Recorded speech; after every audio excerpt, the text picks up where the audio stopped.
Welcome to another episode of the Grizz Nation podcast. I'm your host, the BigGrizz. Now, saying that, I realized I just did that at the beginning of the video, even though I didn't do an actual intro. So you're going to get to hear me say that twice. Today's episode is just me. It's just your boy Grizz. Did a solo episode on finances. Something I've just been thinking about recently, as far as personally and our country and the way everything's going right now.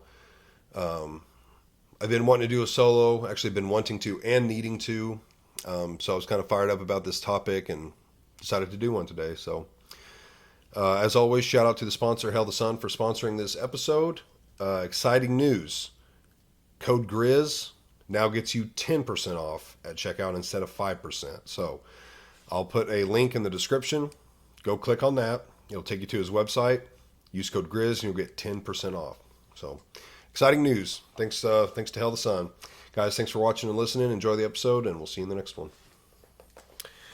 Welcome back to another episode of the Grizz Nation podcast. I'm your host, the BigGrizz. This episode, let's see, I've been wanting to do a solo for a while. Not only wanting to, but kind of needing to get some more content. And I've been thinking, what do I want to do one about? What do I feel like talking about? And the thing that came to mind would be finances. Finances is coming to mind.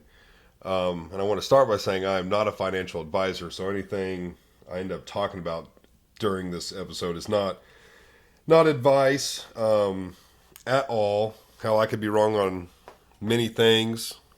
I'm going to go a few different ways during this conversation, but obviously, like, I'm not giving financial advice or anything like that. Just talking about how I feel about things and what I feel like a lot of people experience. Finances, I'll start out, I guess, when I was young. You know, I think a lot of us probably took some kind of class in high school about that. I don't remember what mine, I think it was just called finances. And it kind of teaches you how to save money and invest money and 401ks. Like, they kind of briefly talk about all that stuff, but I feel like I didn't learn a whole lot in high school about that. High school for me, as far as finances was concerned, was, you know, make sure you had enough money to buy drinks and put gas in your vehicle. You know, very basic. I know for some people, like, that's different. Even in high school, whether it's saving up to buy a car, or, you know, maybe you have a really bad home life and, like, you're actually helping with bills or whatever that might look like, helping yourself. But I didn't really get a taste of finances until after high school, like most people. In college, working part-time, and then college didn't last very long, started working full-time. And that's one thing I wish I could go back and save, or change, which is saving, to save more money. When I was, you know, living at home still, didn't really have any bills, no kids.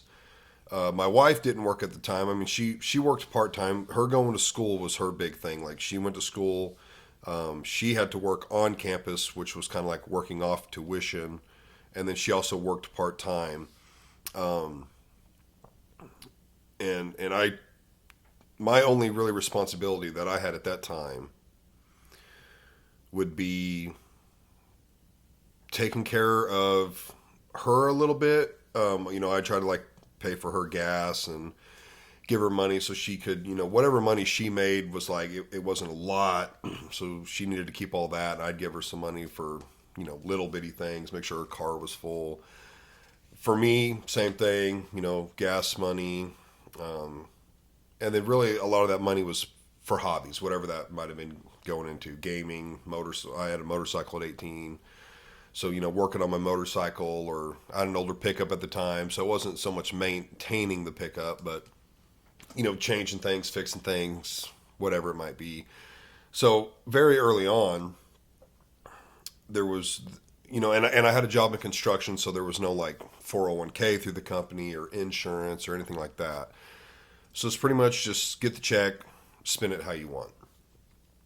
To where I wish if I could have gone back, it would have been like, okay, at least have done a savings account that I would have put money into.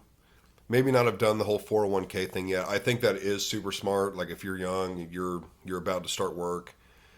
Like I wish I could have and would have started one of those earlier, but the bare minimum, I wish I would have been more mindful of saving somehow, even if it had just been into a savings account, to where that money would have been a lot more useful, once I got into my early mid 20s with a family and building a home and all that kind of stuff.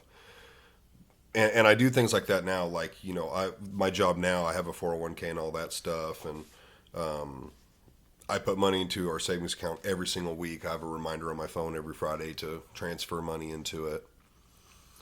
But if I could have done things differently from the beginning, that would have been a big one.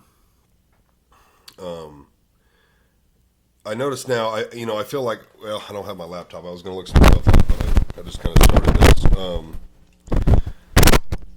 I think the research I had done earlier, it said the average income in the United States, and it varies a decent amount from state to state, of course, but the average income is around 40,000. For a household, it's closer to 80. That's, two people working. And in today's world, I really feel like it takes two people. My wife and I both work. I know many people, many families that have one household income, and I'm not too sure how people do that. I'm not shitting on any situation or anything. I just don't personally know how people do that. It's kind of amazing to me. I know people that do homeschooling, and the mom stays home and doesn't work, and of course everybody lives differently. I was talking to a guy earlier today, and the conversation of money got brought up, and it's like, really, I feel like no matter how little or how much you make, everyone kind of lives right at their means or beyond their means. Whether you brought home $500 a week or $5,000 a week, at the end of the day, both people are going to be like, man, I wish I could make more money. Obviously, that's not the case for everybody. Some people who make $500 a week are saving money, and some people who make $5,000 a week are going negative. And most of the time, that's that own person's fault. You're exactly what I said, living beyond your means, and I think a lot of people live right at their means or a little bit beyond. And there can be situations thrown your way where that changes things, and that's not your fault. I feel like a lot of the times that is people's fault, whether you bought a vehicle you couldn't afford, or you bought a house you couldn't afford, or you have 13 streaming subscriptions and you only watch 2 of them. Because a lot of the times it's the little things that eat you alive. It's the stopping at Casey's every morning to grab a fountain and a slice of pizza.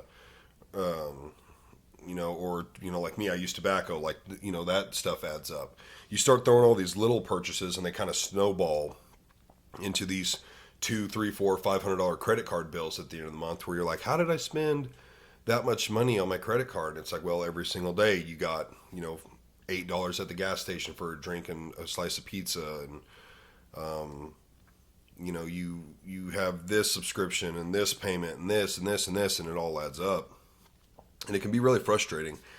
I feel like personally our finances, and my wife doesn't have a whole lot of, what's the word, insight on our finances, I would say. I've always taken care of it. It's always something that I never let stress me out. I've handled it for so long. I see the ups and the downs. And it used to really stress my wife out. And so it's not that she's not involved or I don't let her be involved. Nothing like that.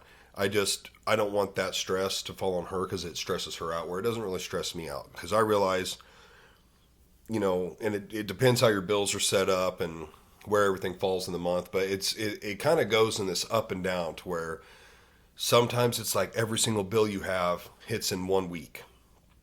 And it's like, man, like the bank account was looking pretty and now it's drained. Or maybe the bank account's somewhere in the middle and it's like, hey, we're going to pay these 3 bills this week and the other 2 are going to have to wait till next week. And then there's times to where you get a bill and it's like no problem, just boom, pay it on the spot, no problem. And then there's times where it's like, oh, we have 4 bills and we're gonna have to wait till next week to send the money out. And after all these years, I'm 29 now. After many years of having bills, I realized that it just kind of comes in waves like that. And it can depend on a lot of things.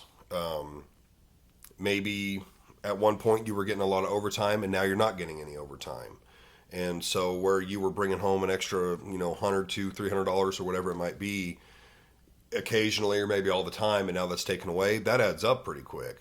Or maybe now you're getting the overtime and you weren't before, and you're like, hey, my bank account's growing. There can be things like having children. That's a big one. You've got, the medical bills. You've got all the stuff you have to buy for babies, car seats and diapers and wipes and clothes, and which typically a lot of people are fortunate to get a lot of stuff given to them, but that might help at the very get-go. But a year later, when all those diapers have run out, now you're buying diapers, and you maybe have to buy some extra clothes or whatever it might be.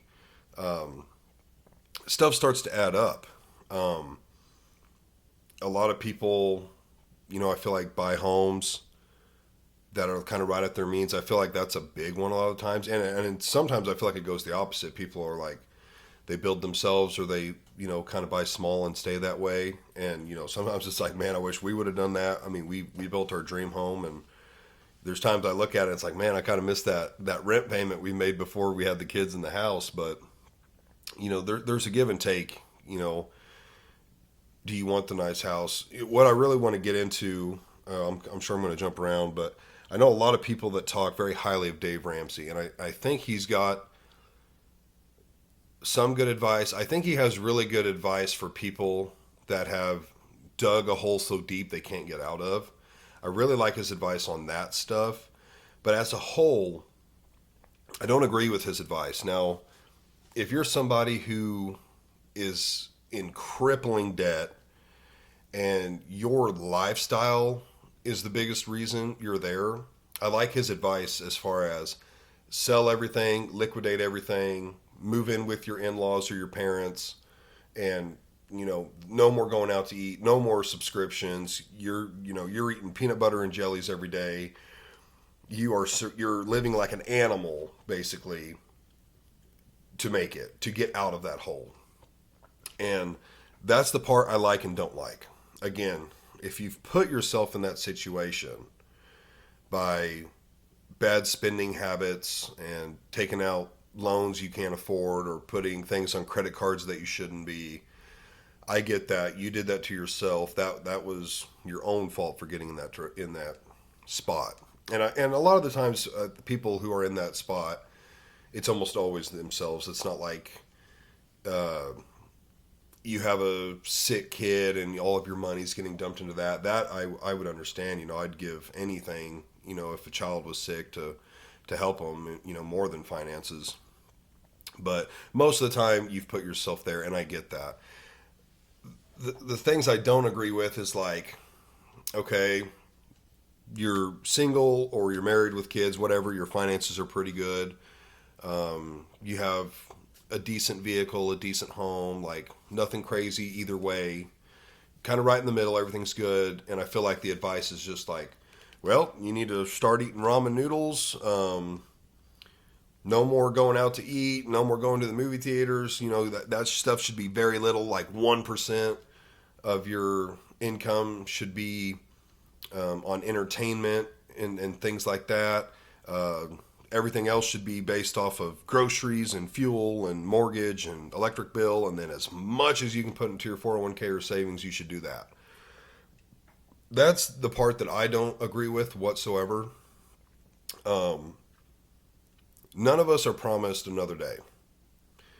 You watching this right now, you could be watching this in the car right now or listening to it, and I could be distracting you, but what I'm saying, and you get in a car accident.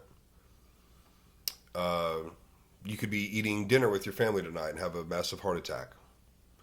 A month from now, you could be at the doctor and find out you have cancer. None of us are promised another day.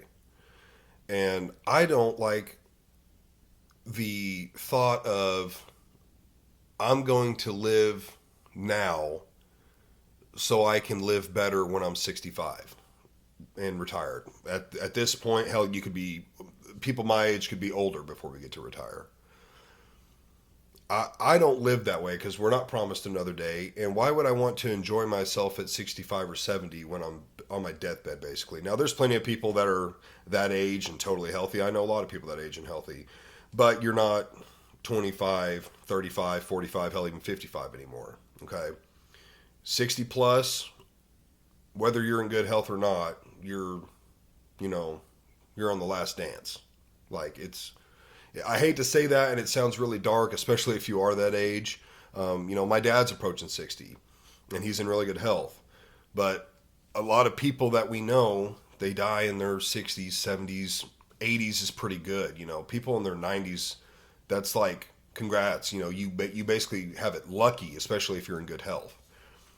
So the whole idea of, I basically want to live like an animal, and I'm being a little extreme when I say that, but to think that I can only go out once every 3 or 4 months to have dinner with my wife and kids because I'm putting so much money into my 401k and my savings, and I'm not getting to do those little things like, go out to eat or go to a movie, or, let's go a little more extreme. Maybe there's something you want to buy that you could make memories with you and your family. Like, I know in a 2, 3, 4, 5 year plan, like we want to buy a side by side. We live out in the country.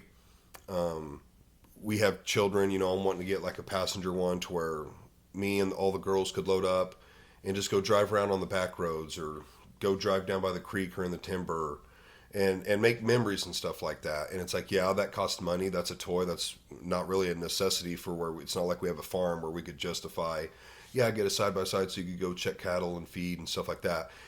It would strictly be a toy, but it's something that we could do as a family and make memories and enjoy together. And the idea of like, well, you should just pump everything into the 401k and the savings. It's like, you know, what if I'm not here at 65 to enjoy it? And there's the argument, well, you put that money up and save money and build it, and even if you can't enjoy it, your kids can enjoy it. I understand that too, but they could also enjoy that money with me while I'm here, and not just enjoy when you lose a parent, and let's say they have a little nest egg and you get some of it, that doesn't really matter. I mean, yeah, sure, you might be like, well, I guess we can pay off the mortgage or pay off the car, with mom and dad's inheritance, but you'd give that money right back to have your parents back. So, it's, you don't even want to look at it like that. Like, well, at least I'll leave them something when I die, and I want to do that, but it's like I also want to enjoy stuff with them now while I'm here, and when I'm young and healthy and they're growing up and they can remember stuff like, yeah, I remember that time we went to the creek in the side by side and he got stuck, and just stuff like that. But with finances, I feel like so many people struggle, myself included. I have people over here all the time, for the pod or friends and family, and I'm not trying to brag or anything, but they're like, oh man, you have a really nice house. And it's like, yeah, thank you. Yeah, it is a nice house. We built a nice house. We wanted to do it right the first time and do it once. And it's like a lot of headache comes with this house, and not just the mortgage. It's a hefty mortgage, and you kind of get what you pay for. But like I had some stuff done to the house today. That costs money. And while that guy was here, he was like, hey, you should probably do this. And it's going to save money in the long run. It could save thousands and thousands of dollars in the long run. But it could be $1,000 or $2,000 to have it done.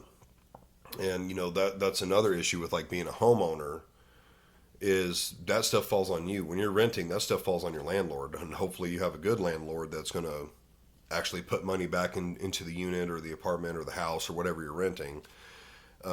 Because it also helps them. It helps keep their costs down in the long run and all that, and helps keep a happy tenant and all that. But when you're the homeowner, that all falls on you.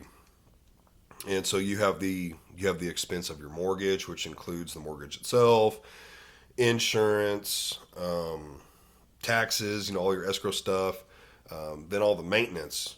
Forget like the yard work. I mean, if you got to repaint anything, or add filters, and I'm not talking like replace your air filter. I'm talking like add a water filtration system. Like that's what I'm going to have to do at my house because I've got super hard water and the calcium's destroying stuff. So I'm going to have to do that in the future. And there's just a lot of things that come and go. But sorry, I'm kind of jumping around. I'm just, as I'm thinking of stuff, I'm wanting to talk about it. But yeah, I guess getting back to where I was at the beginning, I didn't save money when I was younger. My wife was really good, even though she worked a very few hours that actually paid. Because, like I said, the work she did on campus that was like working off tuition, so there was no pay, but it was knocking out tuition. She could just save money, because I was that kind of person to where every morning you stopped and got a fountain drink. You probably got another one at lunch. Typically probably got breakfast and lunch while you were out. Like I didn't pack a lunch. I would kind of go in phases where sometimes I would, and then I'd get tired of eating sandwiches every day, and then I'd stop, spend 8, 10, $12 getting food, and that stuff adds up.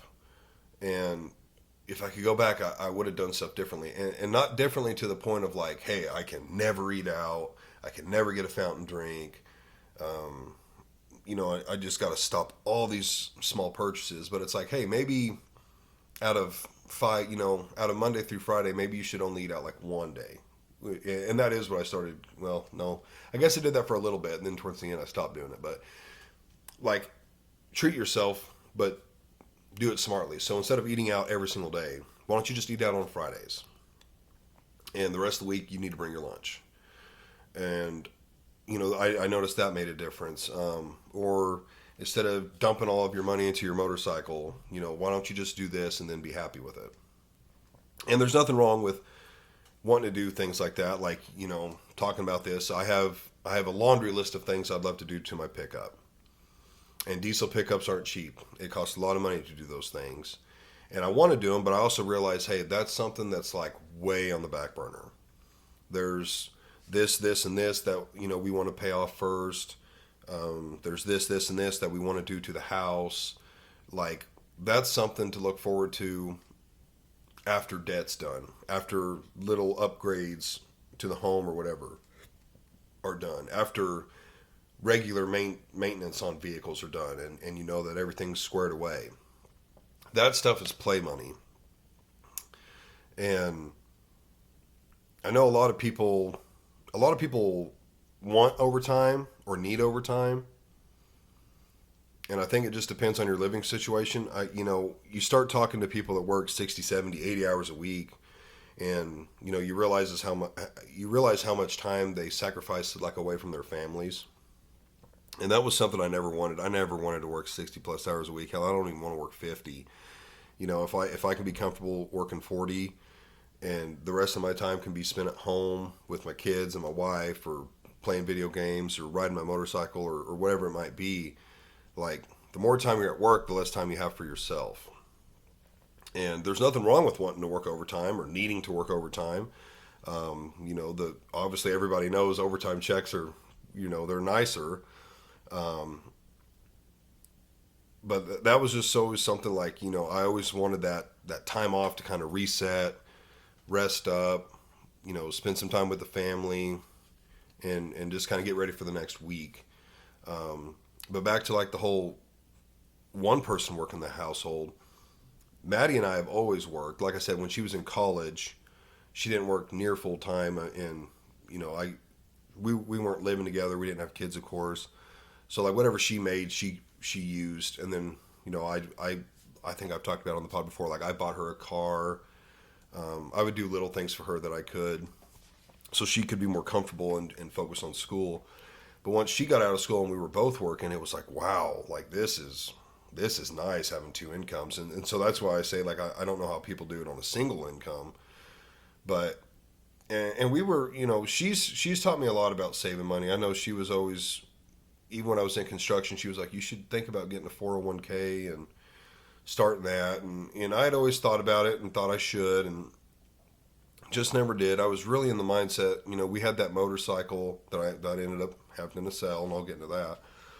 But it was like, well, I want to do this, and we're gonna have a really nice bike, and we did have a really nice bike, and we rode a lot. It was kind of our thing. We would, every Saturday we were gone all day long, and those are like memories I cherish. So when it comes to like, oh, if you could go back, would you not buy that motorcycle? Absolutely not. Like I would still have bought that motorcycle. What I wish I would have done was bought it a few years sooner and had it paid off and just been able to keep it. But there's that fine line between, do you save? Do you work more hours? Do you enjoy that money and maybe buy something? Do you splurge? Of course, it all depends on, how much you're making, what your situation is. Are you single? Are you married? Do you have a family? Is it even comprehensible? Which at the time for us, it was just us, no kids. We were both working. We had cheap rent. So it was like, yeah, let's buy this bike. Let's put some money into it, make some upgrades, and we enjoyed the hell out of it. I loved it. Um, but we built. We had one kid at the time. Now we have two. But we built. Still had that motorcycle payment.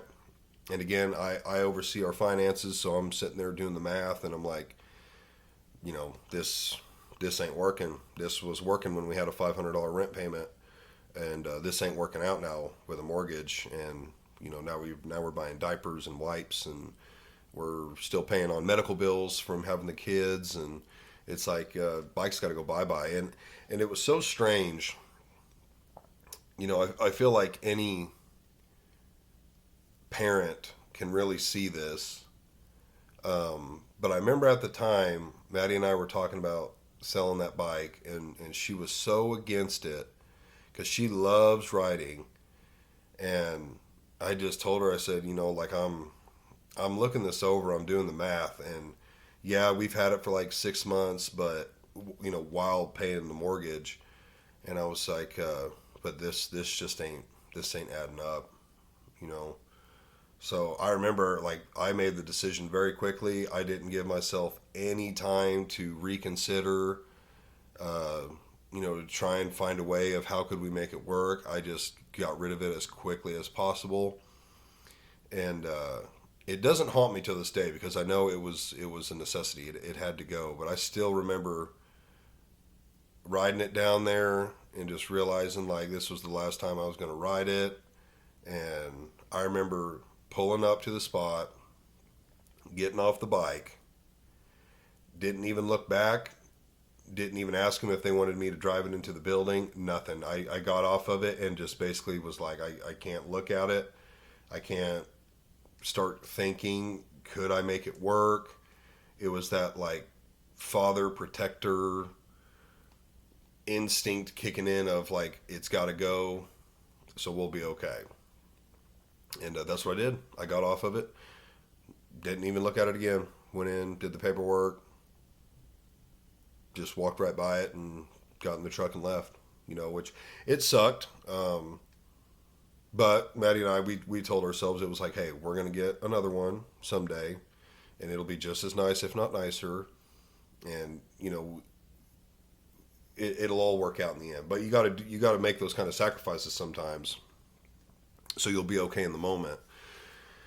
But yeah, that was tough. That was tough to let that one go. But I realized pretty quickly it wasn't going to work. But um, yeah, I feel like a lot of people struggle, and nobody wants to talk about it. I don't just start talking with people about my finances ever. I just feel like this is a platform to talk about it so other people, because I'm just so sure everybody else struggles like this, whether it's on a large scale. There's obviously people who are worth millions and they're struggling because, when you're talking about that kind of money, a couple of weeks or a couple of months of bad can really start to dwindle you, especially if you have employees under you or something. And then there's people who are, living very modestly. Maybe only one out of two people work, and they're doing okay. A lot of it is putting yourself in that position. Are you setting yourself up for failure or for success? And I think a big thing to do is to recognize if you're setting yourself up for failure and then change plans. And like that was what I did. I saw the motorcycle there, and it was like it's got to go. As much as I love riding, I absolutely love riding. I realized that we weren't going to be able to afford it. We had a kid, so the amount of riding we were doing was, man, a 20th. I'm not exaggerating. When I say we went out every Saturday, I bet out of 10 weeks we were gone 8 or 9. And it was an all day thing. It wasn't like, oh, we'll just ride the bike for an hour and then come home. It was, you're gone all day. And a lot of it was riding. We would stop to eat, and there's more expenses. You would stop for lunch for sure. Of course, motorcycles don't take a lot of gas, which is kind of a plus if you're wanting to travel and go see stuff. Motorcycles are good on gas, but there's still gas. Then there's accessories. I didn't wear a helmet, or I don't wear leathers or anything. I'm a bear rider, but a lot of people spend tons of money on helmets and stuff. So you start getting into those hobbies, and not only does the thing that is required to do the hobby cost a lot of money, but then other things cost money. And so it just was very quickly like, this has got to go. But I also like having goals for wanting to do things. And we set very realistic goals. Like when we built this house, I had a pad poured for a shop. And we are nowhere close to being able to build that shop. It's not even something where we're like, okay, like this is when we're going to do it. As far as like, let's like get plans and get ready for it. It's more of a, hey, in the next like 5 years, maybe we can do it. But there's things you got to start chipping away at, and it's vehicle payments, maybe personal loans, medical debt, whatever it might be. Like you got to start chipping away at those things. And that is one thing I do like about Dave Ramsey. I believe it's him that talks about the snowball, where like start with the smallest thing, pay it off, and then whatever you were paying on that payment goes to the next payment. So like let's say you have 3 payments, you've got 100, a 200, and a 300. You try and pay off the $100 one as quick as possible. And then the $100 one, you take that 100 and you add it to the 200, so now you're paying 300 on the 200.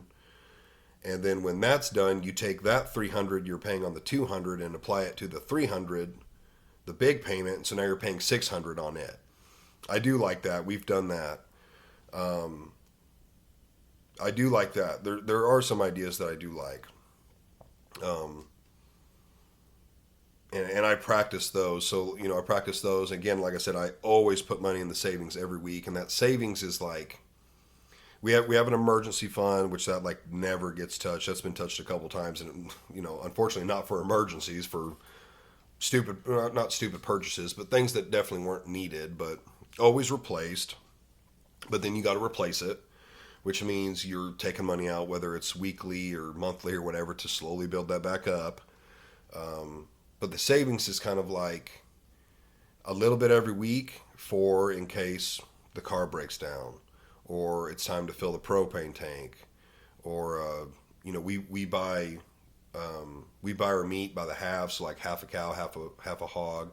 So like we don't go to the store each week and spend 10, 20, 30, 40, $50 on buying meat. We spend a couple hundred all at once and then put it in our freezers. So whenever that comes around, it's like, okay, we got to spend $500-600 on half a beef or whatever it might be. Then you got to, that money's typically like, we don't just have it laying around, but it's like, okay, pull that out of the savings. But when you've been putting, $50, $100, whatever it is every week in the savings, every couple times a year you can afford to, the car broke down. We got to spend $400 on fixing it, or maybe it needs new tires or whatever it might be. That thing kind of acts as like a, you're kind of like investing in it. Savings accounts don't grow at all basically, but whenever those emergency expenses, not so much an emergency, but whenever those unexpected or maybe quarterly or yearly bills come around, it's like, okay, pull that out of the savings. Excuse me.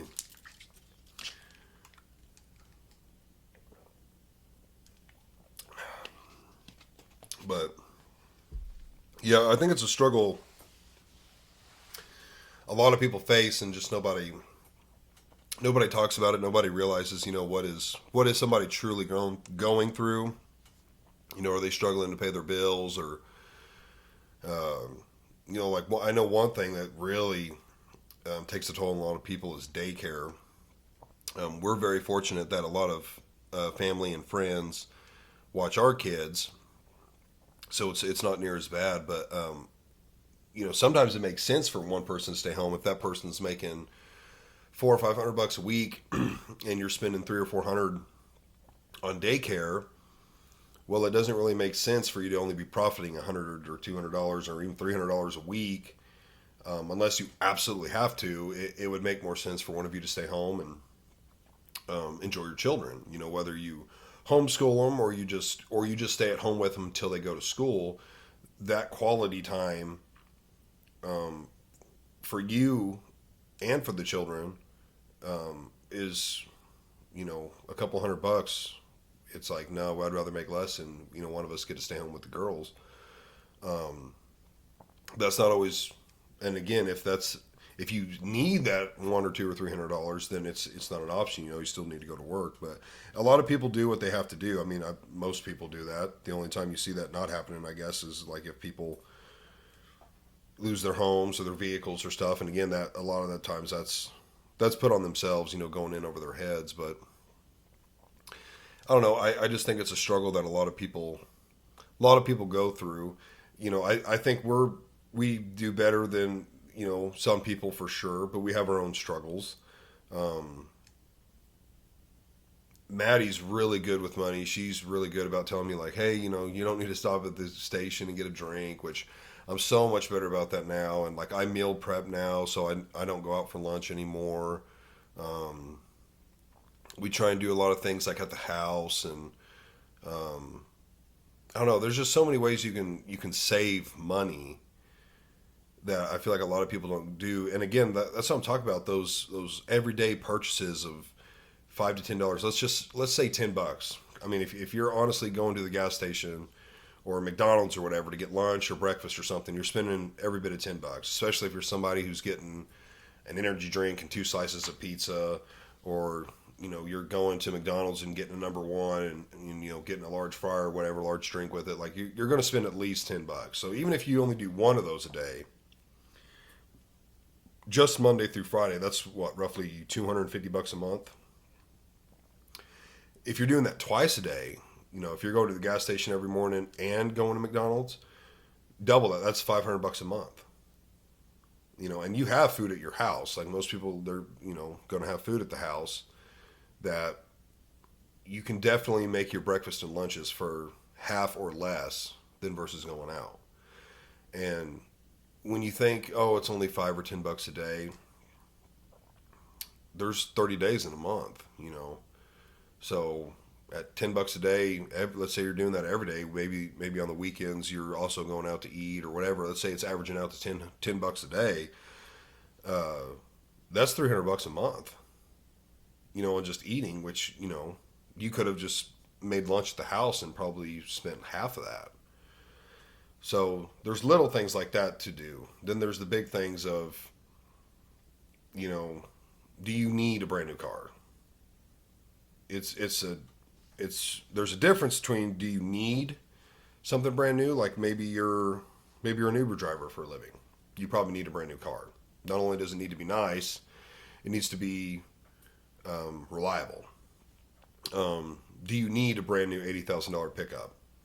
Well, if you own an excavation company, or a company that mowing, yeah, you might need a brand new pickup truck, because you need that truck that's going to be able to haul whatever you're hauling. It needs to be reliable, not break down, because if you're broke down and you're not getting to your customers on time, they're going to be angry. You're not going to be there making money. Maybe they quit using you. So yeah, there's things like that. Now, do you work at McDonald's and you want to buy a brand new $70,000 diesel pickup? Unless you're single and live at home and don't plan on doing anything else, that's not a smart investment. Could you swing it in that situation? Yeah, maybe if that's all you want to have is that pickup in the next 6, 7, 8 years, you're okay with making the payment on it, and then doing something afterwards. More power to you. But there's things you have to look at it. Do you need that motorcycle? Nobody needs a motorcycle. Um, do you want? Can you afford that motorcycle? If it's yes, then that's fine. Now, do you want but can afford that motorcycle? Well, that's when you're supposed to say no or get a cheaper motorcycle. That's the other option. Um, but I've learned that yeah, it's if you can get some of that debt gone and start getting more on your feet and start putting that money away, that's where you want to be. And I know some people have two jobs.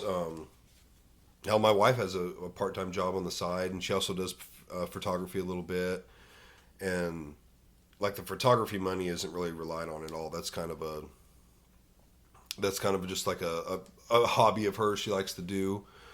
But she has another job, and she only does it 5 hours a week, but that's still 5 hours a week that she has to find somewhere in the week to do it. And kudos to her, she's able to do it. But and that's something I've considered.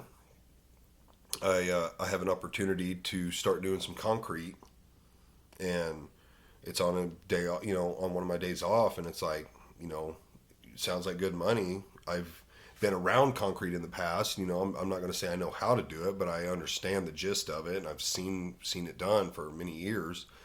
So it's like, hey, that's that way. That's one way right there. That's what a lot of people do. They get a second job, or like maybe not a second full time job, but a little side gig or something. And even if it's not something you do forever, just to get through that rough patch where it's like, hey, maybe we've got $1,000 in bills that are extra, right now, and if we can just work a little extra for maybe the next year or two, get some money up and get those gone away with, then you could quit, or you could keep doing it and start saving that money away, or maybe the family car is getting kind of old and starting to have problems, and it's like, hey, maybe now that some of that other debt's gone, I can stay doing this side gig and we'll buy a brand new car, because I think about stuff like that too, like, which we don't have brand new vehicles, but this is just an example. Like, would you rather your wife and kids, and there's nothing wrong with this if this is what you need to do or want to do or whatever, but, would you rather your wife and kids be in a $500 beater that's in the shop constantly and you're just dumping money into it anyways, and it's not reliable and it leaves them stranded and all this kind of stuff, or would you rather them be in something a lot nicer or even new that it's not going to break down and it's got all these new safety features in it and it's going to keep them safer and not leave them on the side of the road to where either you have to come get them, or in today's world you just never know who's going to stop. So there's things like that. There's things where it's like, man, I'd rather spend a little now to have more peace of mind that they're going to be okay and they're going to get to where they need to go and that the vehicle's not going to break down, stuff like that. But yeah, it's a tricky thing. There's multiple things you can do. Don't be stupid when you purchase things. Work more hours. Really whatever it comes down to what you need to do or want to do. There's some people that they want to work 60, 70 hours a week. They like doing that. That's never been me. That's never been my wife either. We like being home and being together, and nothing against people that, want to work all those hours. I know a lot of men that is their mindset. They want to work a lot of hours and make sure everything's financially provided for, and hats off to them. I mean, a lot of men, especially, I feel like, take on that role, that provider, protector role. And, and I'm assuming they also realize what they're missing out on, though, which, that's where there's that give and take. Do you want to see the kids for 2 hours a night and be exhausted when you see them, or would you rather see them for 4 or 5 hours a night? Nothing wrong with either way. And so sometimes, you just got to do what you got to do, and that's totally understandable. But there's that give and take, My dad, growing up, always worked 40 hours a week. He was always home pretty early. I think like 4 or 5 o'clock. He was home. He probably closer to five. I mean, he worked like 8 hours a day, but he typically had about an hour, 45 minute to an hour drive to work. Same for home, of course. And but he was always home, and would play with us and all that. And so it's like I have way more fond memories of that. And he did pretty good for himself. But I would have more fond memories of him being home than it'd be like, oh, dad's never home, but maybe we live like super extravagant. I think most kids would say they'd rather their parents be home. But again, nothing wrong if you want or need to do that. That's part of life. But so yeah, I now if I could go back, I would do things differently for sure. That would be, again, not financial advice, but as far as saving money, especially if you're young, you can always say I'm gonna start, but the problem that leads with that is you typically don't, or you do it way later.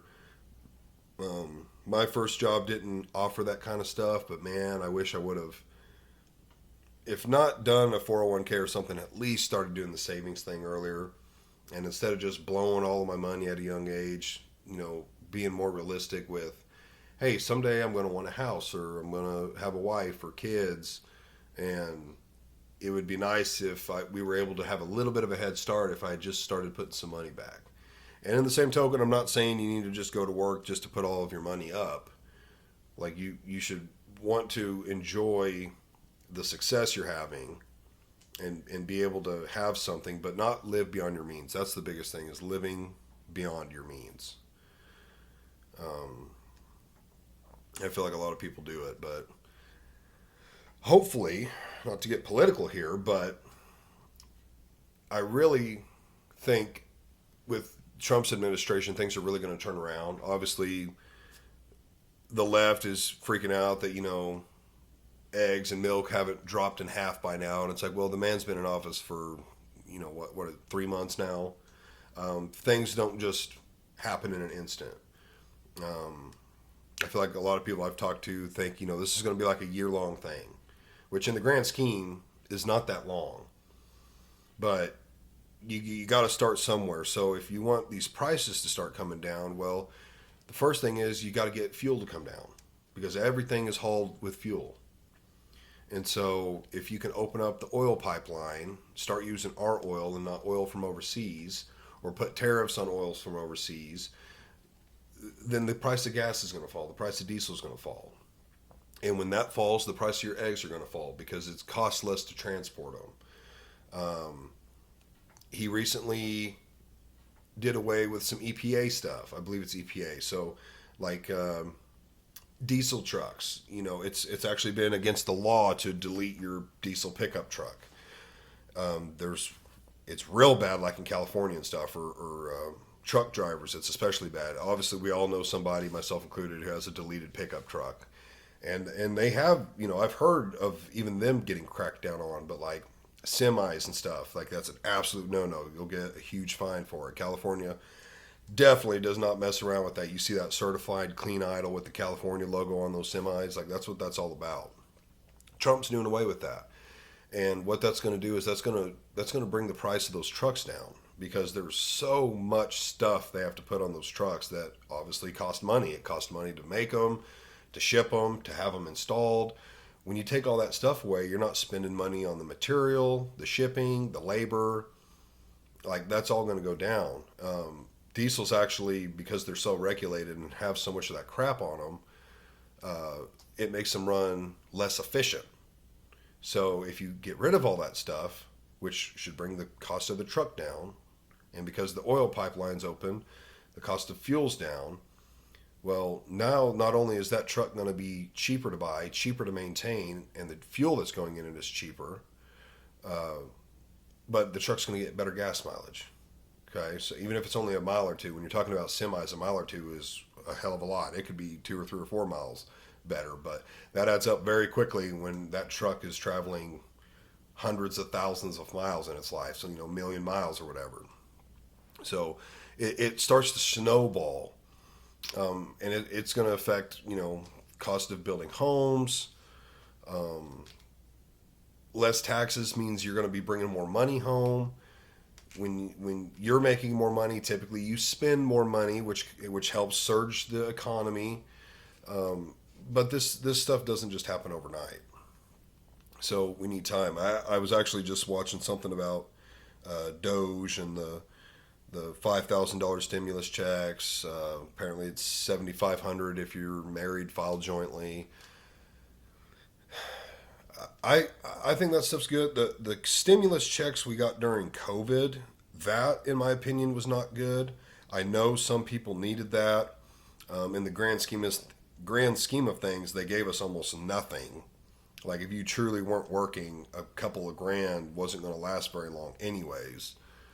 But that was different than this time because then they were basically just printing money to give it to you. And that's what causes inflation. When you're just printing money out, it's going to make inflation go up, which is what we're dealing with now. The difference between what we did now or then versus now is now we're not creating any money to give to people. We're finding money that is being wasted on total nonsense, getting that money back. And the only other thing that would be good would be to take that money and just lay it towards our debt. But they also, I think, realize that not only are we not printing extra money, we're just gathering all this money, this billions or trillions of dollars that's being wasted. And we're going to surge it back into the economy, which I like this idea. If they give everybody this $5,000, what are people going to do with it? 99.9% of people, including myself, are going to spend it. Because there's this, and this that need to be done. Whether it's paying off debt or, finally getting that hot water heater replaced or buying a new set of tires for your vehicle. Whatever it might be. Or maybe you're blowing it on stuff that you don't absolutely need. Like, hey, let's go get that new 85-inch TV at Sam's Club. Whatever you're going to spend it on, most people are going to spend it. They might put a little bit of it up, but I can guarantee you almost nobody's just going to take that $5,000 and, throw it in their savings account or invest it. Obviously there's going to be people that do, but most people are going to spend it. And that's going to surge the economy. And it's going to surge the economy at no one's expense because it's not just printed money that they're out there printing and causing inflation. They're taking that money that's being wasted on stupid shit and just giving it back to us because that's our money. Like a lot of people seems like they have a weird disconnect with that money. It's like that is your money. As long as you go to work and you pay taxes, that's yours. And basically what you're doing every week is, giving the government money and then they're just throwing it away on something stupid.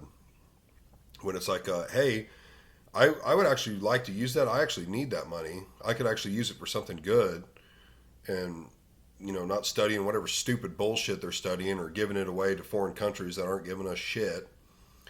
We have homeless people, homeless vets, sick children, all kinds of shit that money could be spent on here. And yet we're giving it to foreign aid that does nothing for us. It's mind-boggling that the left is so upset about this when it's like, I guess this is finances on on our country scale, but we're just wasting so much money and getting nothing out of it. And I saw a guy explain this today about the tariffs and how, these countries are making threats and freaking out about Trump putting tariffs on them and they're not going to do business with us anymore. And he's like, people fail to understand we're the number one importer in the world. And it'll go one of two ways. We put the tariff on you and you don't want to pay it. That's fine. Because that company that's in your country, let's just throw out a random company, Toyota. Let's just say a car company. Let's say they're in Canada building cars. Well, they now realize that their number one buyer, America, is no longer going to buy cars through Canada. they'll leave Canada and build a factory in America. So yeah, we didn't get the tariffs we wanted, but now we just created thousands and thousands of jobs. So no matter what, that money's coming back. It's either coming back through tariffs or it's coming back through businesses and creating jobs. And so while they're making these threats and these countries are upset, they also understand that the companies that are there in their country will very quickly realize, hey, if America's not buying anymore, we're just going to go over there because they're the ones buying our stuff. Like, yeah, we might be in your country, but if you don't want to deal with these tariffs and allow us to go there, then we'll just leave and go to America. So it's a win-win. We'll either get the jobs or we'll get the tariffs. And it only makes sense, like, why we would give money to these countries for nothing in return, or do business with them in a way that benefits them more than us when it should be a 50-50 thing. It just doesn't make sense. Especially when we're looked at as like we're supposed to be like the protector of the world and send our military and our financial aid wherever's needed. We should be getting the most out of anybody. And, maybe that sounds like an arrogant American thing, but that's just a fact. Like, if you're the best at something, you typically get paid the most, whether, you're a basketball player or a welder or whatever it might be. Like, if you're considered the best, you're typically going to make the most.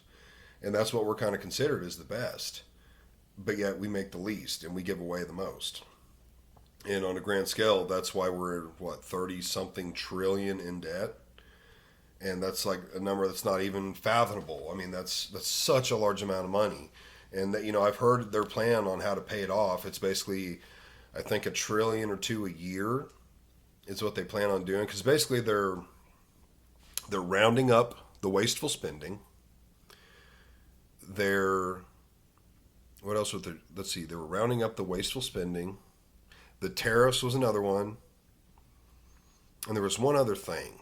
But it was basically gonna generate, from what I saw, like $1 to $2 trillion a year. And that generated money is gonna be laid towards the national debt. The biggest problem is we've only got Trump for a little over 3.5 more years. So you have to hope that whoever's after him is going to allow that to keep happening. Now, again, this is the left, but why would you not want that to happen? It boggles my mind. I don't care if Joe Biden would have said that. Had he said, yeah, we need to tackle the national debt and start paying it off, and actually did, because it's one thing to say something, it's another to actually do it. Had he started doing that, I still wouldn't have liked him, but it would have been like, hey, that's something good he's doing. I could at least get behind that. Instead of our debt going up, it's going down. Like, that would be a good thing. But they didn't do that. They just added to it. I think Obama added I'd have to look it up, but I think he added the most debt of all to our national debt. Could be wrong about that, but I could have swore I've seen that before. But so I think as far as the economy, it's going to get better. I think it's going to take a year, but it's going to get better. The housing market, I don't know how that's going to go because the housing market is absolutely insane right now. The cost of homes is way too high.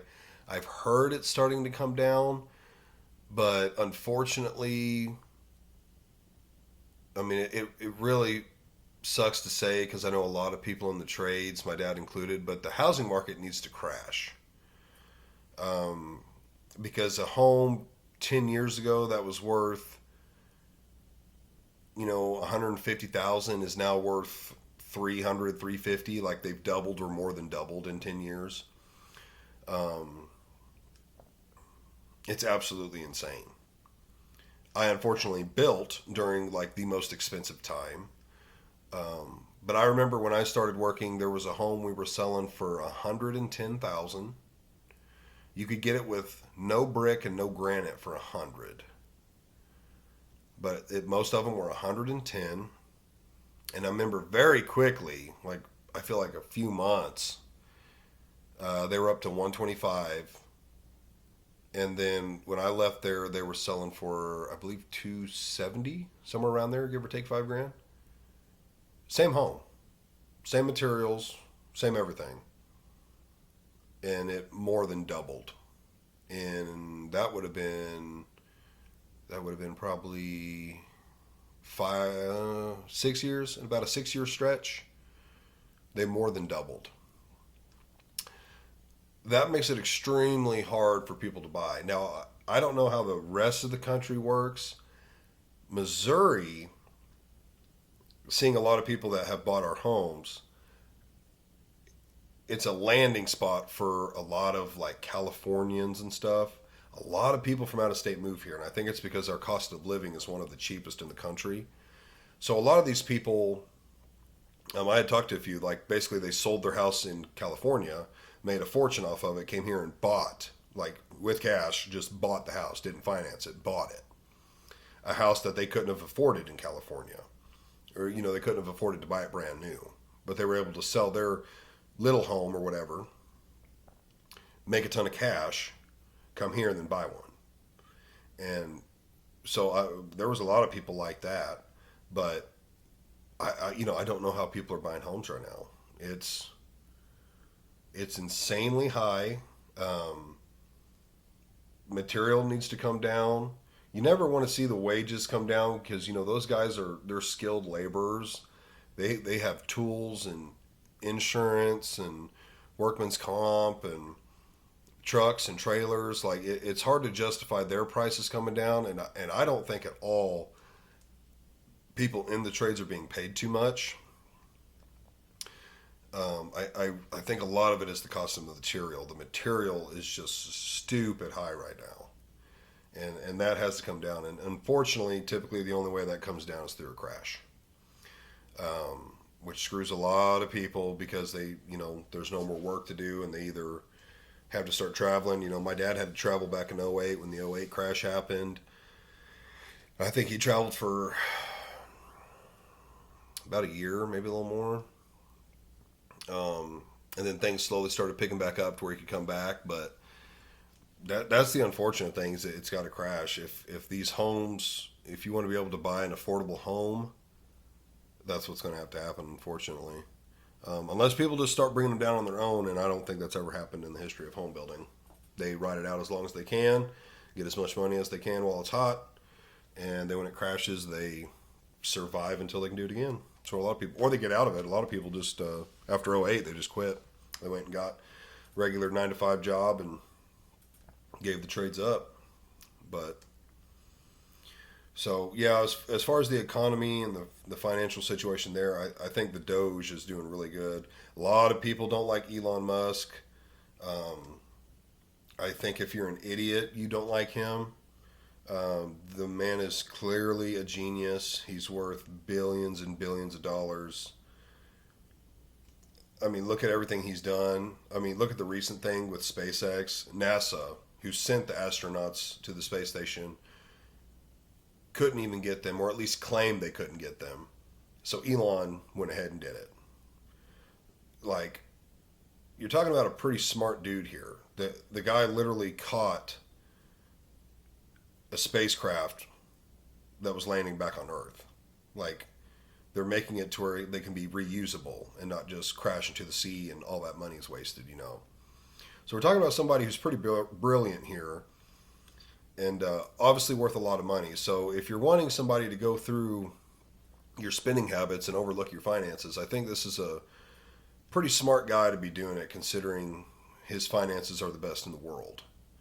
So I'm all for this. I think if they do end up cutting people a check, I think it's going to do a lot of good for the people themselves who are struggling. I think it's going to do a lot of good for our economy. I think it's going to really surge the economy.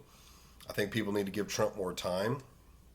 3 months in office is not a lot of time, especially when all these things have to get approved and the work actually has to start happening, and it doesn't just happen overnight. Like even with the oil pipeline, just because you say it's open That doesn't mean anything about fuel coming down, because you got to get the pipe up there. You got to get the workers up there, the excavators. You got to dig. You got to weld. You got to get it turned on. There's so much stuff that has to take place before it's like, okay, now we're getting American oil. Now we can start seeing the prices fall. Well, in order to get that oil, there's a lot that has to happen.